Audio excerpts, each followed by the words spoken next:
Hi, I'm David Gonzalez, and I would like to welcome you to this very special episode of Saturday Morning Live at the National, coming to you direct from Washington, D.C. Established in 1980, Saturday Morning Live is the National Theater's best loved community and educational program. Stay tuned for today's episode.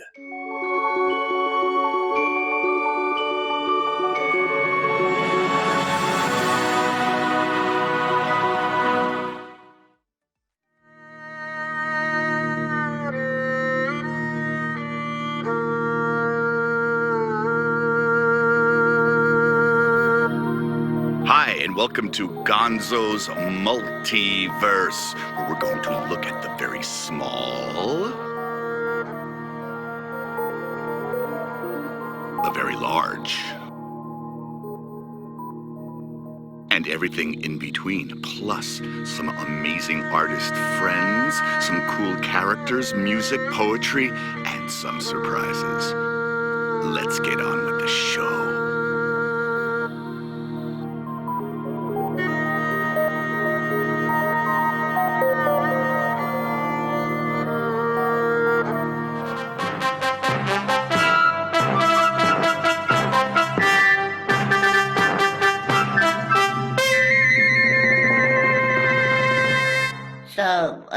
Children, today we're going to look at the very critical area of bullying.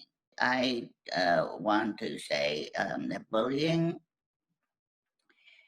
is not good because it makes people feel like not good, and not good is just simply not good. And so please don't be a bully, and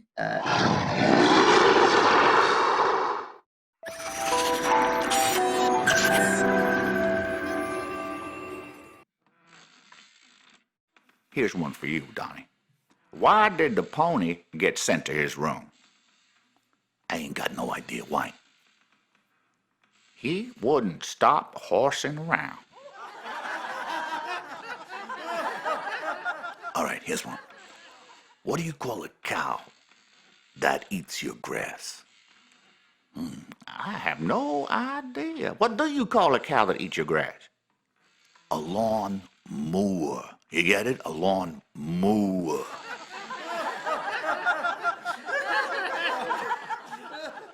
Why can't a leopard hide? I got no idea. Why can't the leopard hide? Because he's always spotted. All right, listen to this. What is a robot's favorite snack? You know what I mean? Like, what do robots like to eat when they're watching TV and stuff? I don't know. Computer chips. Donnie, why did Mickey Mouse take a trip into outer space? I ain't got no idea why. He was looking for his buddy, Pluto.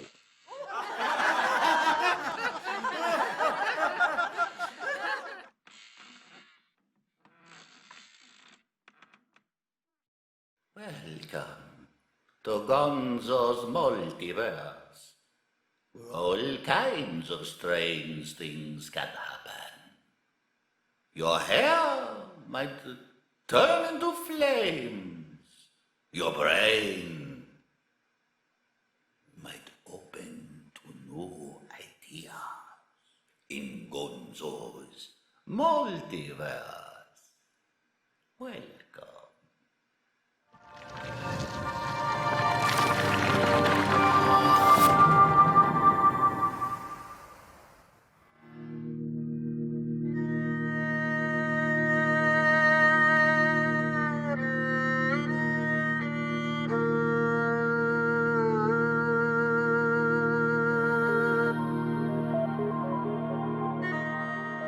Hubbub was the loudest place on earth. When mommies put their babies to sleep, they'd be like, "Rock-a-bye baby on the treetop." The car horns were honking, people were shouting. It was so incredibly loud. And no one loved loud sounds more than the prince. He delighted in the loudest sounds. Sometimes he would go down into the kitchen of the royal castle, pile up the pots and pans, stand back, look at it all, and then give it a kick, and the banging, clanging sound would bring a smile to his face. No one loved loud sounds more than he. So, of course, when it was getting time for his birthday, the king, his father, said, "Son, I am the king. I can give you whatever you want." The prince said, "Father, I want to hear the loudest sound in the world." "Well, that won't be a problem. I'll have all the royal policemen come into your room and blow their whistles all at the same time." "That would be pretty loud, Father, but I'm sure there's a louder sound." "Well, what if I had all the royal trumpeters come in with the policemen? That would be loud, Father, but surely there's an even louder sound than that." The king thought. Then he had an idea. And he said, "Prince, my son, I promise you, on your birthday, you will hear the loudest sound in the world." And this was the king's idea. He was going to send a note throughout the kingdom of Hubbub, be posted on every tree and every door. And the note said, "All people of Hubbub must come to the royal castle on the prince's birthday. And when I drop my royal handkerchief, all people of Hubbub must scream 'Happy Birthday' at the top of their lungs." And so it was. The notes were written and posted on trees and doors throughout Hubbub. And people were excited. People in Hubbub loved loud sounds, and this was going to be so loud. Now, there was one other person who loved loud sounds as much as the prince. And she thought, gosh, if I'm screaming happy birthday, I won't be able to hear it. So instead, I will go,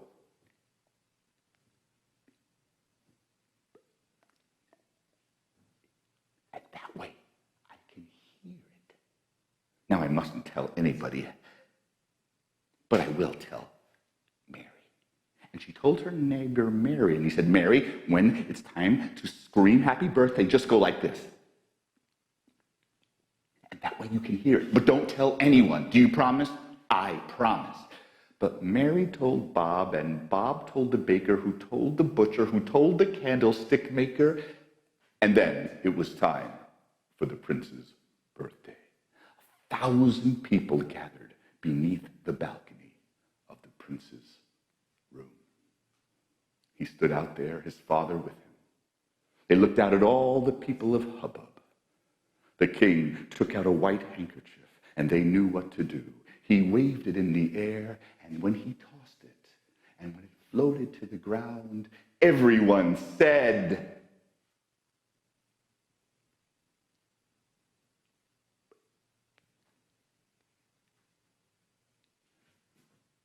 no one said a thing.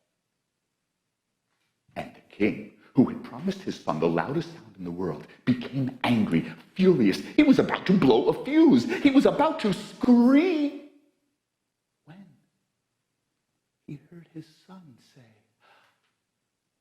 "Oh, Father,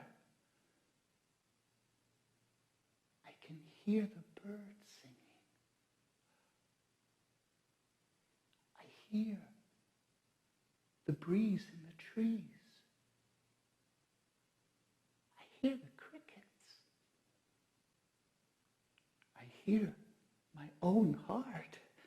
Oh, Father, this is the best gift ever." And the king, who was about to yell and scream, said, I knew you would like it." And ever since that day, Hubbub kept a little time each day for quiet, for silence, so that people hear the birds, hear the wind in the trees, hear the crickets, and hear the sounds of their hearts. But still, when it was somebody's birthday, they screamed, "Happy birthday!" And that is the story of the loudest sound in the world.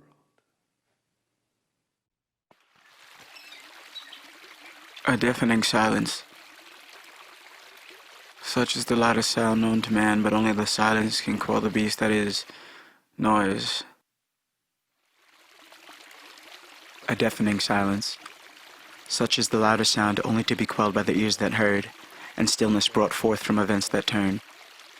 The loudest sounds once enjoyed by all, by the call of kings for birthday wishes ordered tall, but not so much for the joy noise brings. This noise, turned whisper for attempts made grand, offered bliss for the ears it chanced to enjoy the birds and beating hearts, a place for silence lived within, the deepest hush and the widest grin as the wisest accept their newfound peace. What is silence? Such is the loudest sound.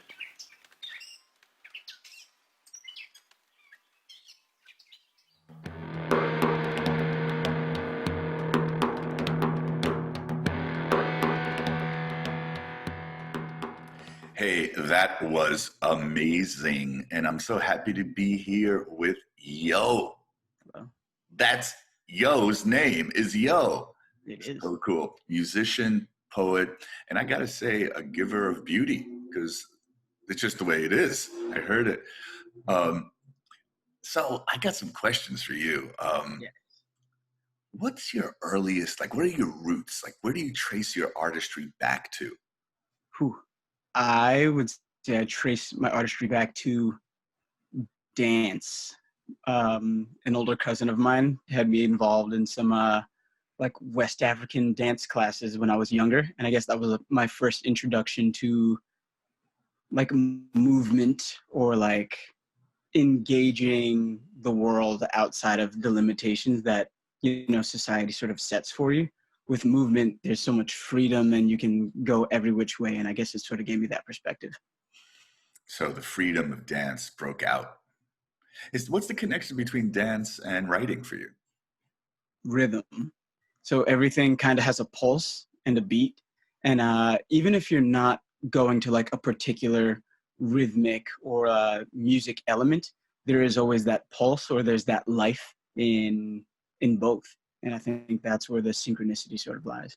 How do you do what you do? Like the words, the rhythm, the imagery, how do you put it all together? I would say it's a fair amount of observation and a fair amount of trust.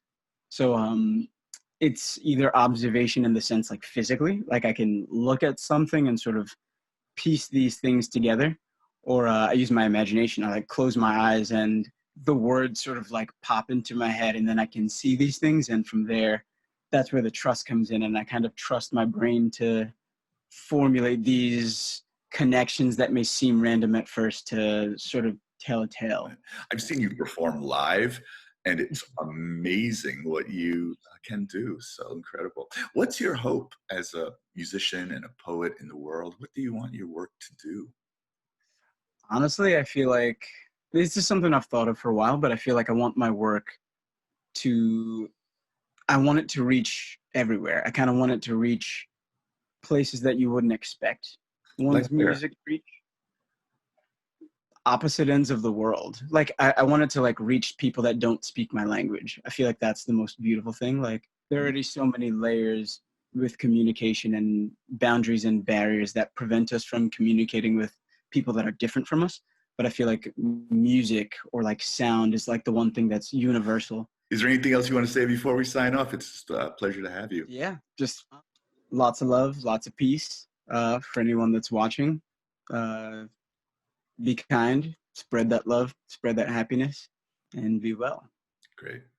And I'm going to put a link to your website and the credits of the show. So anybody who wants to find you and hear your beautiful music, they can do that. So thanks so much, Yo. Thank you so much. All right. Be well. Thank you. Be well. My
name is Gracie. Welcome to the Microverse, where I'll show you some seriously awesome things of the micro, deep down, tiny, weeny, tiny world. Come on, let's go.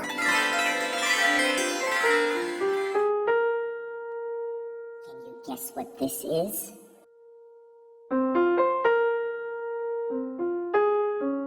It is part of a flower.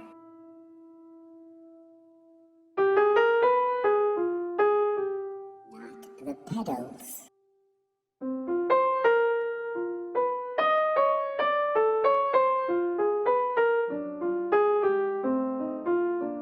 Not the stem. This is the microverse of pollen.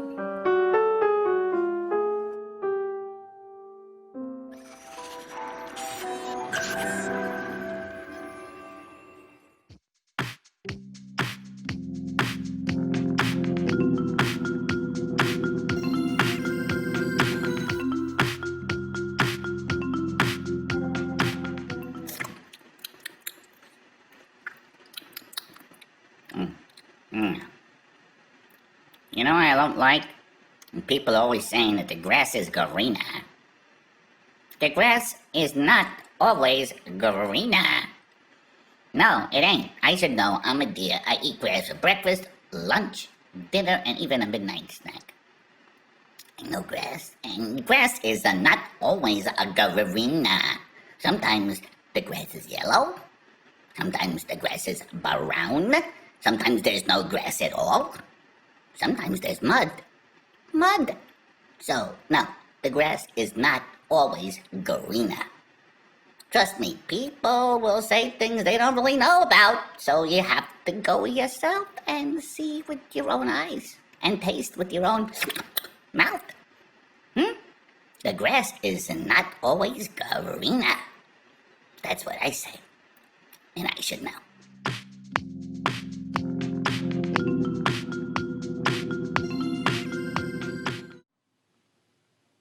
Ballerina of the stage in her white tutu, Miss Prima Ballerina in the lake do too. A curse placed on her pas-de-deux that sadly sent her off to do her dance in the water world.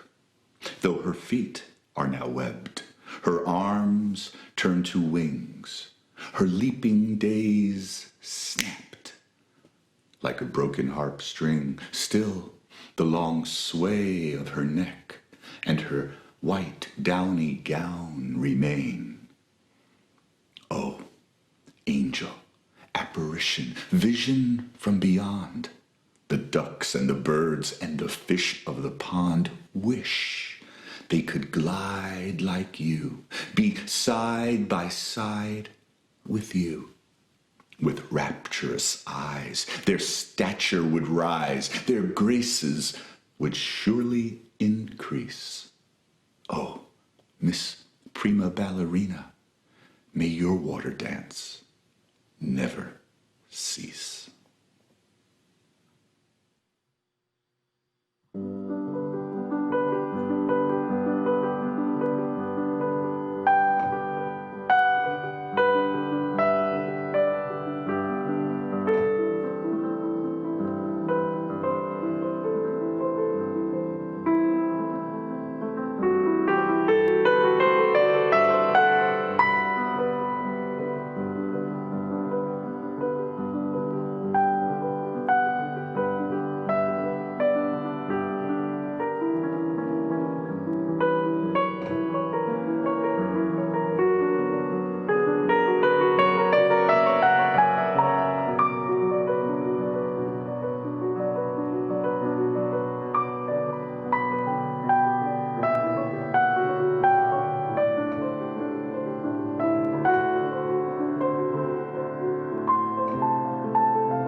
Frederic Chiu, so nice to have you in Gonzo's Multiverse. Your piano music is giving so much joy to this. You and I go back quite a long way, doing different projects over the years. But I have some questions I've always wanted to ask you. Like, when did you remember first falling in love with music? Like it was something you had to do. I remember when I discovered the Troika of Prokofiev. It's an orchestra piece, and it was on the radio. My dad recorded it onto a reel-to-reel tape, and I loved it so much, and I played it over and over and over, and I rewound the tape, and I'd listen to it, and I rewound the tape and listened to it. I guess that's what falling in love is. You can't get enough. So we just watched you play this amazing piano music. What is going on in your mind, in your brain, in your being when you're playing?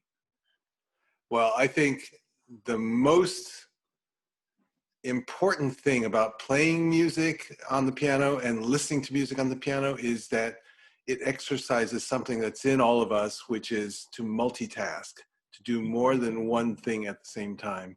And you'll notice that when you listen to piano music, there's usually something on the top that's, you can call a melody, something in the bottom that's kind of a pattern that you can call an accompaniment. So right there, two hands doing two different things, but it's just one person doing both of those things. And there's music where you have 4, 5, 6 things happening at the same time.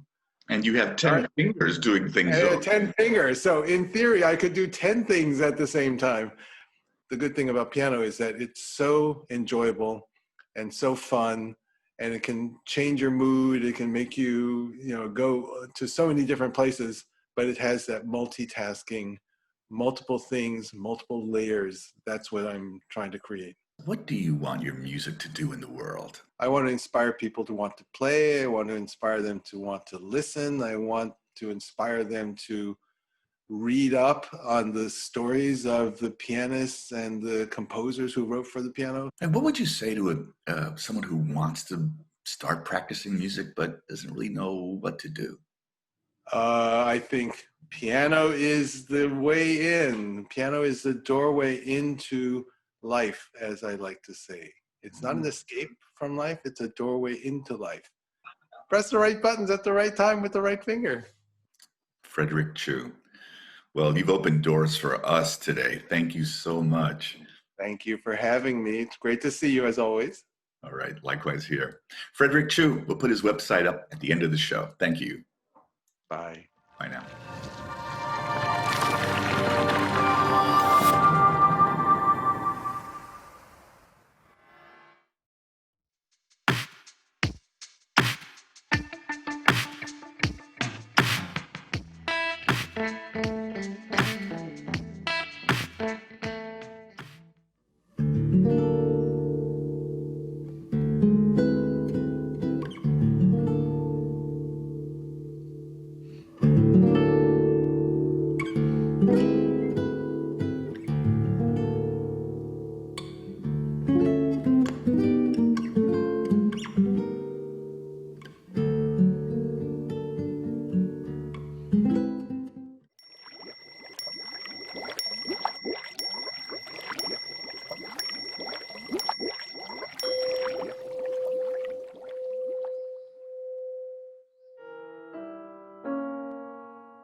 That's our show. Hope you had a great time. Espero que tuvieron un buen tiempo conmigo. Next time, there'll be more in Gonzo's Multiverse.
Thank you for joining us for today's episode of Saturday Morning Live at the National, made possible by generous funding from the J. Willard and Alice S. Marriott Foundation and donations from viewers like you. For details on upcoming episodes and to learn more about the National Theater, visit us at nationaltheater.org. We look forward to seeing you soon.